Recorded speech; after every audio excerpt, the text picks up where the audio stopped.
Hi, I'm Karan Thapar. Over the last few years, I hope you've been watching my program, The Interview on the Wire. During that period, I've interviewed doctors, politicians, businessmen, scientists, authors, and even the occasional Nobel laureate. For me, it's been exciting. I hope it's been enjoyable for you. But these, as you know, are tough times, and if this program is going to remain bold, independent, and sometimes even defiant, then I think we need your support. At the end of the day, it's a truism, but editorial independence is best defended by the viewers. So if you would like this program to remain the way it is, forthright, outspoken, and interesting, then would you consider supporting us? All you have to do is to click on the description at the bottom. But more than anything else, I hope you will continue to watch the interview. Your viewership means an awful lot to me. Thank you for your time. Goodbye.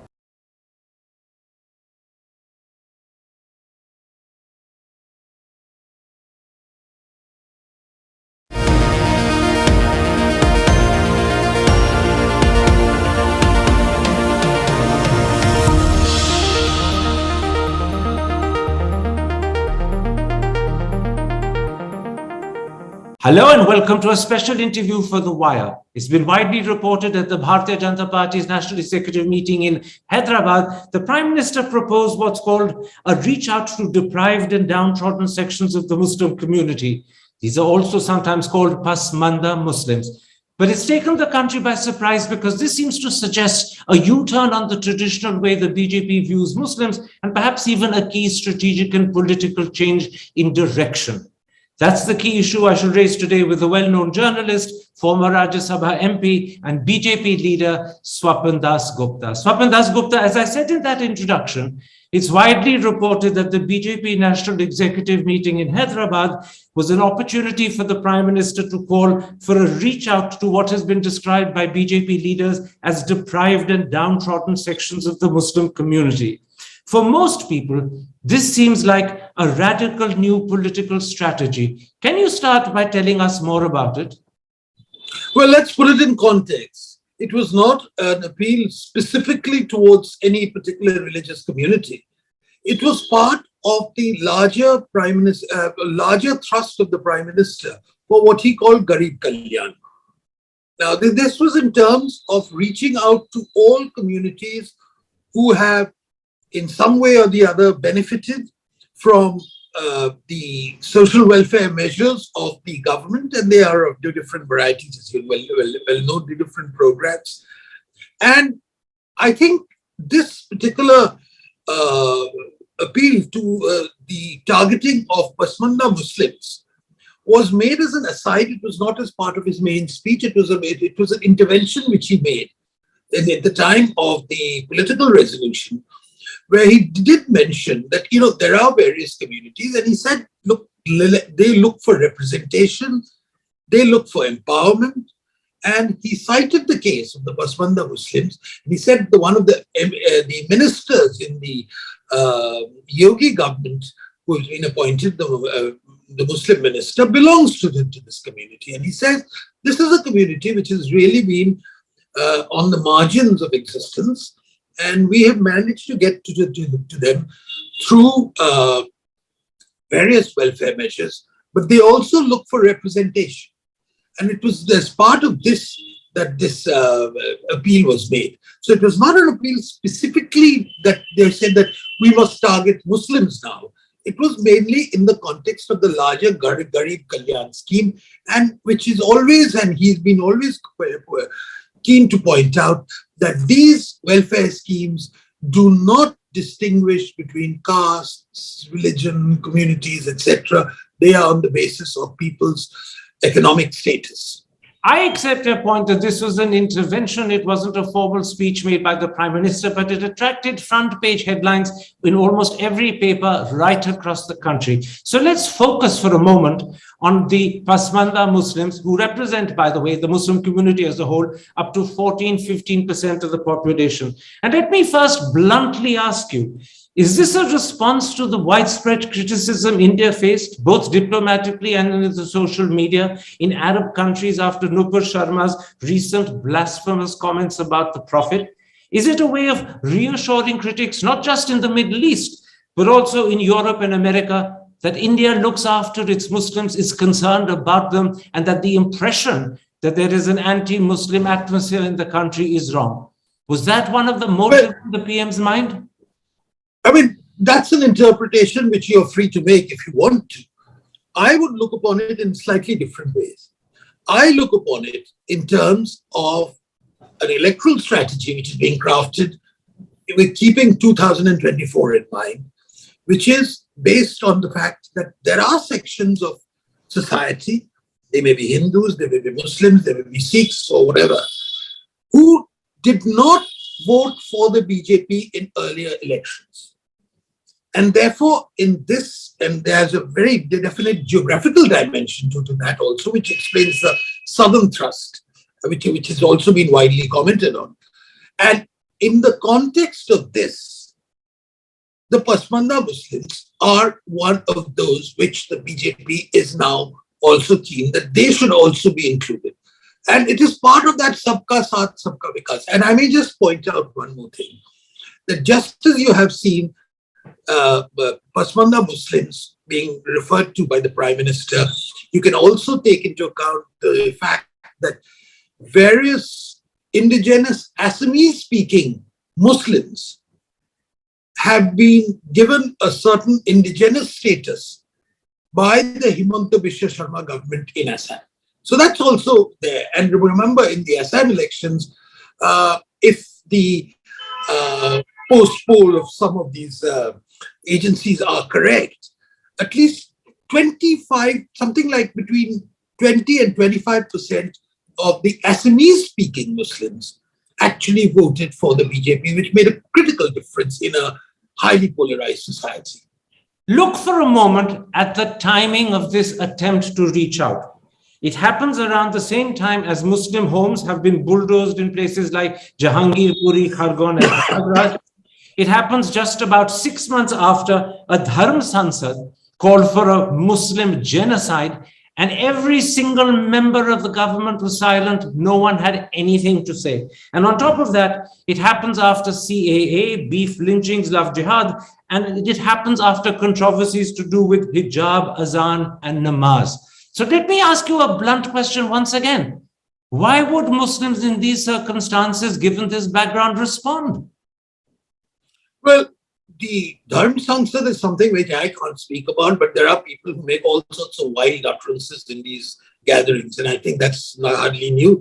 And these gatherings sometimes encourage the more unthinking sections of the population to have a go, have a general rant.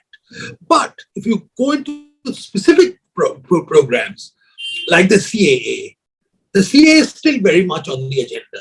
And I refuse to look upon the CAA as something which is anti-Muslims. The CAA does not take away anyone's citizenship. The CAA grants citizenship to Hindus who've been victims of Sikhs and Jains and Parsis and others who've been subjected to religious persecution in some of the neighboring states of India. So it's a very, very different thing, and it's something which is specific to Eastern India. Most of the problems, as you well know, on the CAA comes from Eastern India. It's not really something which has got to do with the West or any other part of the country. As far as the hijab is concerned, yes, there was a certain fracas, there was a certain kerfuffle in Karnataka and in certain other places about hijab, which went to the courts. And I think that these are periodic issues which will come up in times to come. But the larger question is, there is a political leadership of the Muslims community which believes that the Modi government is inherently and viscerally hostile to Muslims as a community, and that it will do everything in its power to marginalize Muslims. Now, it is true that given the nature of representation, given the lack of Muslim participation in the BJP, the Muslim community today is little marginalized from the political setup. They are not really central to the political setup. This is a lacuna which I think should be addressed in the coming days. But the issue really lies is that if the BJP is to be treated with a measure of permanent hostility for everything it does, then I think this becomes very, very difficult. At different points in time, the Prime Minister has reached out to sections calling for dialogue, but no actual meaningful conversation has yet taken place. I believe that is wrong. A conversation has to happen, and that conversation should begin at some point. If it begins with his message on the Pasmanda Muslims, then so be it. It could happen with Himanto's reaching out in other parts. It could begin on all sorts of things. Let me take up that point that you made about the marginalization of Muslims. It's not accidental, it's deliberate. As Nalin Mehta points out in his new book, The New BJP, since 2014, the BJP hasn't fielded a single Muslim candidate in any election in UP, local or regional, despite the fact UP has a 19% Muslim population. As Akar Patel has pointed out in his book, since 1998, the BJP hasn't fielded a single Muslim candidate in Gujarat in any election. And now today, the BJP does not have a single Muslim MP in any house of the Indian Parliament. So this marginalization is not accidental. It's not something that's happened. It's deliberate. They've been kept deliberately at the peripheries and the margins. Why then, when the Prime Minister decides he wants to reach out, should Muslims respond? Well, put it this way, Karan, as you well know, in electoral politics, winnability is a big factor. Do you seriously, and in all seriousness, believe that a Muslim candidate fielded by the BJP in Gujarat or Uttar Pradesh or even West Bengal, where they have actually fielded lots of Muslim candidates, where there is a vibrant minority morcha which exists, will they win? It's a community that doesn't support them. So you do have a problem, and this is a larger problem which I'm talking about, that the sense of Muslim participation in the BJP has been minimal. I don't think really after Sikandar Bakht and Mukhtar Naqvi, you've had individuals who've come in, not so much as part of a community. And therefore, communities of Muslims have not yet entered the BJP. And, you know, without them entering the BJP, it's difficult to field candidates. And, you know, the tickets of the BJP are in very great demand. And everybody, and you're looking to maximize your seats at every point. You can put up token candidates, and they've done at various points. Token candidates, but they're not likely to win. But the problem remains. I mean, you can't just impose something. You can get an individual here and there, and they've often been they've often been nominated to the Rajya Sabha, etc., or got elected from the different states. But the larger problem remains, and I think that it is an issue that there is the social map of India, the social map of the BJP has a big vacuum there.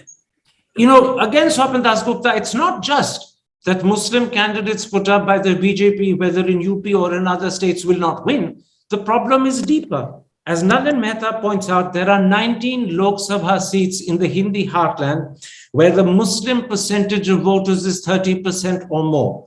No doubt in 2019, the BJP won 13 of these 19 seats with majorities of 40% of the vote, which is enormous. But, and this is the critical point I'm making, you won that margin by polarizing the electorate and consolidating Hindu votes. And what that means is that the BJP rhetorically and strategically othered the Muslims. Muslims know that, they feel it, they resent it. So I put it to you again. Why would they reach out when they've been treated as the other at election times by the BJP? May I point out a counter question? In various of these constituencies, and not merely where the Muslim community is 30%, sometimes in constituencies where they are 20, 25%, the inclination of a very large section of the overwhelming majority of the Muslim electorate appears to be, its primary objective is defeat the BJP at all costs, regardless of who the candidate is.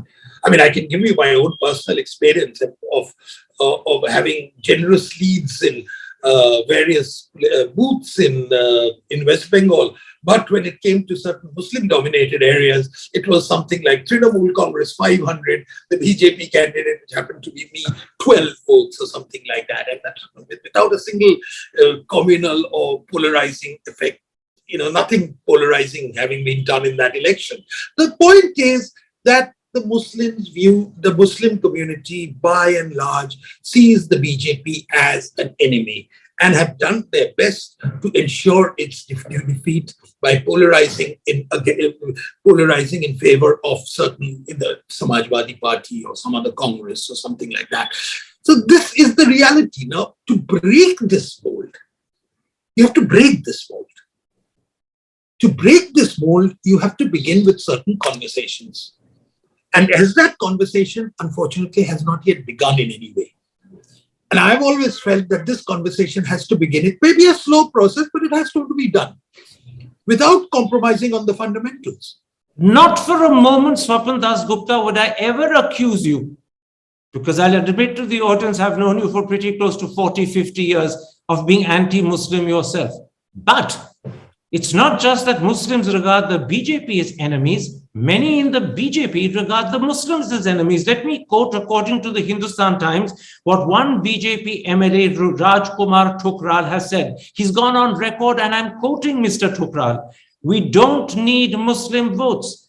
I will never go to their doors, never go to meet them in Eid. I will never do any work for any Muslim." And Mr. Thukral is not a unique, exceptional voice. There are many others in the BJP who share these sentiments. They may be more discreet, and they may not express themselves as bluntly and crudely as Mr. Thukral. And the problem is Muslims know this. They know they are resented, which is why I come back to that question. I apologize, it's the third or fourth time I'm putting it to you. Given this background, why would Muslims respond when they know the BJP regards them as enemies? But, I can pose the question, why should Mr. Thukral respond when he knows that it's a sort of dead end and he's not likely to get any votes if they're going to see them as enemies? And this is what happened in various parts of the country. But I think there's one point where I would take serious exception to Mr. Thukral, which is regardless of who votes for you and who doesn't vote for you, when you are an elected representative, you are obliged to cater to every person who is Hindu or Muslim or what have you, or atheist, or God knows what else. So that if he's actually said, "I will not do anything for the Muslims," then he's wrong. He's wrong. He cannot do that as an elected representative. And I think the Prime Minister is very clear on this point, that when it comes to the services offered by the government, any schemes of the government, etc., while there might not be any special favors for Muslims, the Muslims are not excluded. And I think that's a defining feature of the Indian politics, is that you do not exclude people on the strength of their religion. Of course, Mr. Thukral is Getting them wrong. to vote for you is another matter altogether. Of course, Mr. Thukral is wrong. He has no business to say he will do nothing for Muslims in his constituency. Yeah. But the point is, not only did he say it, and he was covered by the Hindustan Times saying it, but Muslims believe this is the attitude of many BJP people, whether they express it as bluntly and crudely as Mr. Thukral. And that's the point I'm making. The perception that the BJP doesn't like Muslims has gone so deep into the Muslim community. Why would they respond to an outreach, even if that outreach is expressed by the PM? Karan, by that same logic, those who burnt railway stations during the CAA riots, those who destroyed state property during the various rioting which took place, and unpublicized rioting which took place during in the aftermath of Nupur's statements, Nupur Sharma's statements. Then you have various other things such as, eminent clerics in Ajmer and etc. calling for people to be beheaded. Now, if you pick out these, if you cherry pick extreme statements from lots of people, you're bound to get a situation where you're saying, oh my God, we are into a state of virtual civil war, which we are not. The point is, yes, provocative utterances are made by various people on both sides of the divide. But the point which I'm trying to get at is, yes, there is a fault line which exists. There is a major political fault line which exists, which not necessarily always extends into a social fault line. But a political fault line certainly exists. And if that political fault line is to be addressed, if you're going to bridge it, you have to begin with some conversation.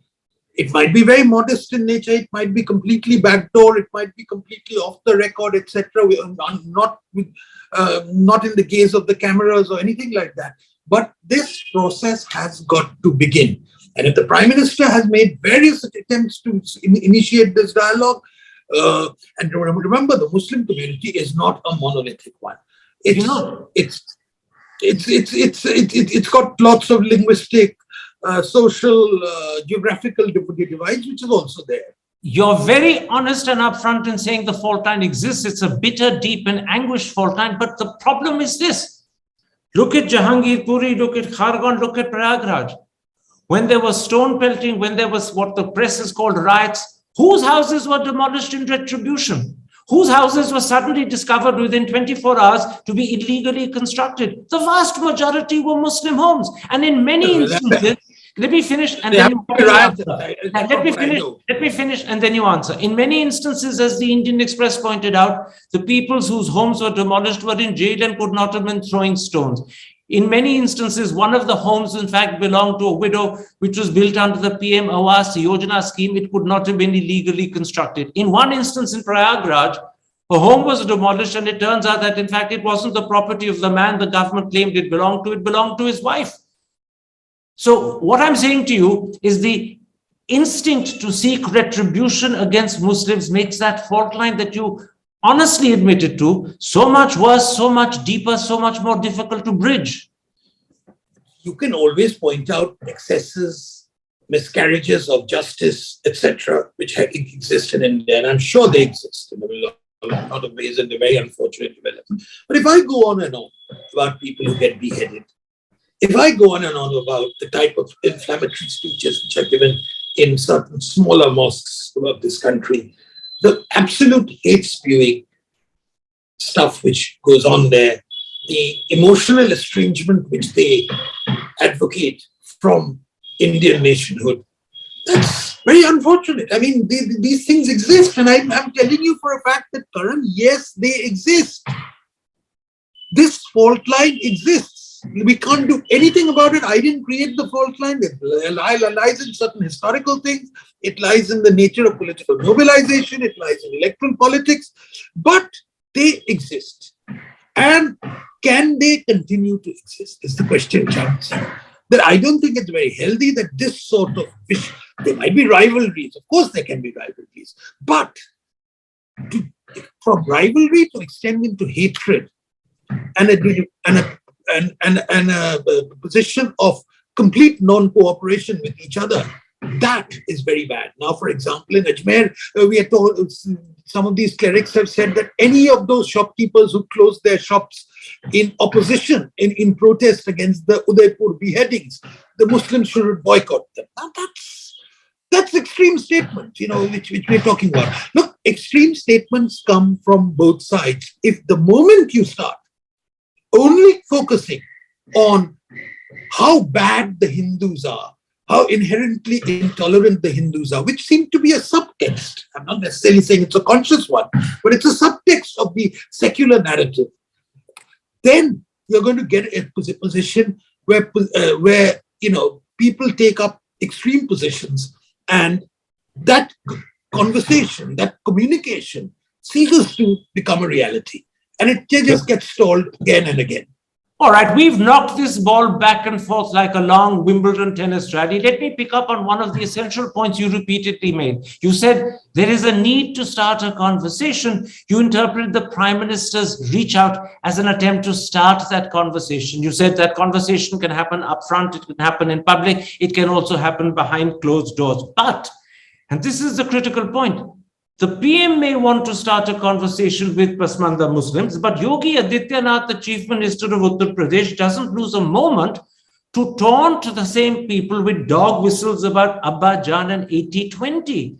Once again, the PM wants to reach out to Pasmanda Muslims, but the BJP wants to try and obliterate and eliminate the Islamic heritage of India. Already the names of Allahabad and Mughal Sarai have changed, and now Mr. Modi has started calling Hyderabad Bhagyanagar. So at the same time as wanting a conversation, the signals that are going in terms of name changing or in terms of Yogi Adityanath's dog whistles is to say, keep back, keep your distance. We don't want you near us. You know, Karan, one of the most unfortunate things which has happened in India is that an honest appraisal of what independence has meant and what we got independence from, the long history of subordination has never been frontally addressed. The name changes which you're talking about, whether it's in what is Hyderabad or Allahabad or Mughal Sarai or something else, all stem from this a refusal to confront what was the nature of subordination pre-British. The British legacy somewhat has been, addressed in a guarded sort of way, but not anything which happened before that. This is a big problem. And therefore, a lot of the suppressed emotions of that time have found expression in this. And Yogi Adityanath represents, to my view, one of the articulate voices of that resentment. Now, it's the same Yogi Adityanath who tomorrow is in a better position, has the credibility to actually conduct a meaningful dialogue and conversation with the Muslim community. I believe he does. And, just as during the time of the Gyanvapi, the incidents which followed the discovery of the Shivling in the Gyanvapi the mosque in Varanasi, it was the RSS chief, Mohan Bhagwat, who made the thing that, let's put a full stop somewhere. And that again had that thing, that precatory note. There was an invitation. Was it followed up?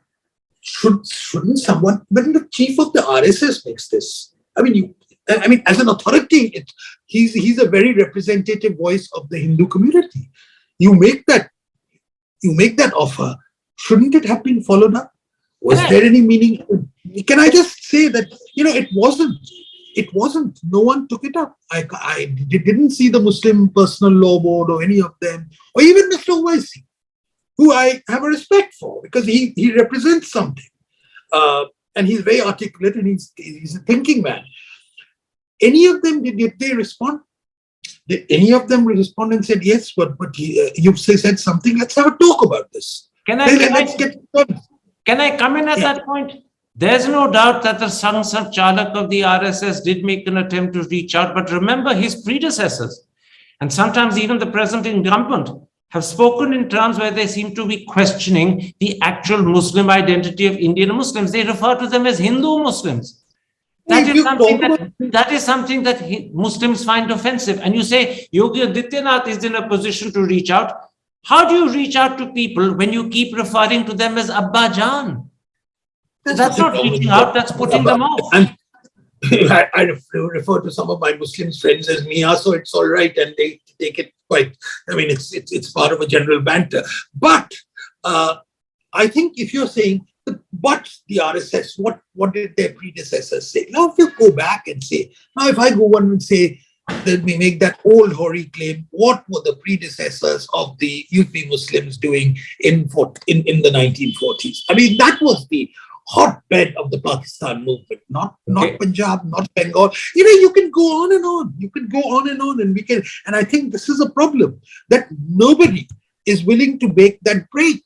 And you put the entire onus on the Hindu community to say, make the gesture, even when the gestures are there. There's been no reciprocity, there's been no response. There is always that fond hope that, okay, if we unite our votes, then we will give a big dhakka, which is what the attitude in some people in West Bengal is, that okay, we are 30%, so we can, we can call the shots, etc. Let me then take your advice. I won't go on and on. Let me accept this is intended as a genuine outreach to Muslims, in which case, how does the BJP plan to go about it? What are the specific steps the BJP has in mind? Because otherwise, it would just be campaign or party political rhetoric. What are the steps you have in mind? What is the process in mind to reach out? Well, for a start, there are these various programs which the Prime Minister has launched. Take the Jal Mission, take the Awas Yojana, anything. There are concrete issues which are there. Now, if tomorrow, to begin with, a Muslim leadership comes up and said, look, we need housing here. These are the housing which we haven't got. We need drinking water on our doorstep. We need that. These are openings. These are openings, Karan. A dialogue doesn't have to start with me having to type out, having to send an email saying these are 10 points of an agenda which we are going to discuss. Okay. It doesn't happen like that. It happens at multiple levels. It happens through various, participation. But it's that gesture. When people sense that there is, it's beginning to thaw. So then I think a lot of things happen. I'm saying that the RSS chief has made a gesture. The Prime Minister has made a gesture. Now, let's see. Someone has to reciprocate. And you cannot reciprocate by beheading people and celebrating it. So what you're saying is this is a gesture, this is an opening, but there is no roadmap. There are no specific agenda points to take it forward. Well, I know. I'm not Roads aware. still have to be thought about. The gesture has happened. The conversation invitation has been sent. It's only when the conversation starts that the roadmap that thereafter will fall into place. Absolutely. But you and I know very well that it has to start sometime. We can't go on like this, this sort of permanent enmity like this. And it can be very damaging in the long term. And, there are short term. Can I interrupt and put something to you? You're the first person from the BJP who acknowledges that we cannot go on with the enmity like this. I think those were your exact words. And you're saying there are two important things. One, that you can't go on. And secondly, you're accepting there is enmity. No one else, but no one else in the BJP is frank enough to say it. You're acknowledging the problem. They don't acknowledge it even. This is where the big difference is between you and those who you are, in a sense, representing today because you share the same party as them. You acknowledge the problem, they don't. No, sorry. Everyone recognizes that, on the ground, there is a problem. There is a very serious problem. And we see that. And it's been, of course, caricatured in different ways. You can see that when Friday starts beginning to be called Patharwar in certain parts, you sense, okay, now this is approaching a very, very big problem. When people in Calcutta tell you don't go near that area any longer on a Friday, it's not a good sign. It's not a good sign. It's not. So if the ghettoization process begins to become more marked and intense, that's one of the very first signs that there is some sort of huge social tension in the offing. And it can just explode anytime. Let me put it like this. You believe a very important first step, a very important gesture has been made by the Prime Minister in saying that we need to reach out to Pasmanda Muslims.